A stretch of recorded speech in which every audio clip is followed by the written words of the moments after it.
بسم الله الرحمن الرحیم. په پیل کې د خبرونو سرټکی. کابل ته د ایران د بهرنیو چارو وزیر او د هغه د ملګري پلاوي سفر. په بامیان کې له 1000 څخه زیاتو کورنیو ته د 5 میلیونو څخه زیاتو افغانیو مرسته. او د ټاکنو له ګټلو وروسته سعودي عربستان ته د ډونالډ ټرمپ د لومړي سفر احتمال. درنو لیدونکو سلام. د نن ورځ خبرونو ته ښه راغلاست. نن یکشنبه د 1403 کال د سلواغې دلوي 9 نیټه ده.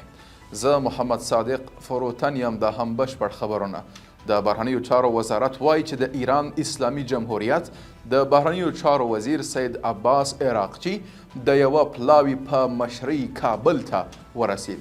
یاد وزارت زیاتوي چې مولوي امیر خان متقیه د وزارت په مقر کې هرکلی وکړ او ترمنځ یې دوه اړخیزه ناسته پیل سوه.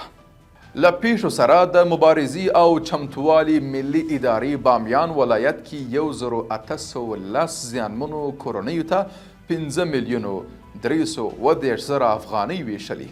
د یادې ادارې په وینا هرې کورنۍ ته 2940 افغانۍ ویشل شوي دي. د احصایي او معلوماتو ملي اداره وایي چې د روان کال په مرغومي میاشت کې 2454 بهرنیو وګړو د هوایي ډګرونو او بندرونو له لارې افغانستان ته تګ راتګ او سفر کړی.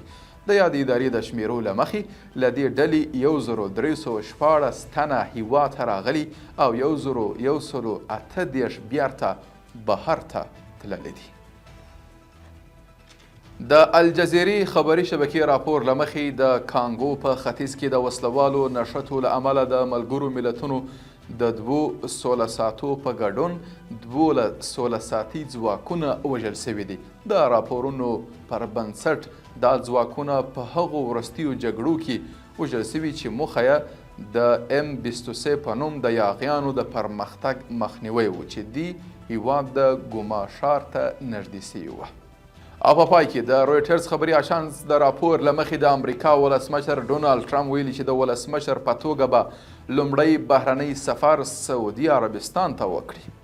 نوموړي زیاته کړې که سعودي عربستان د تیر په څیر یو ځل بیا د امریکایي تولیداتو په لویه کچه پیرلو ته لیواله وي نو ریاض ته به سفر وکړي.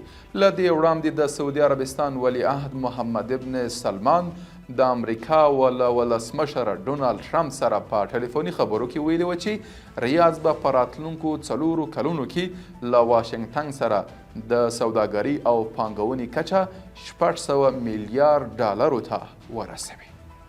موږ په ټولنیزو پاڼو کې هم تعقیب کړئ او د افغانستان سیمې او نړۍ له تازه خبرونو او حالاتو څخه خبر شئ. له ملتیا مو مننه.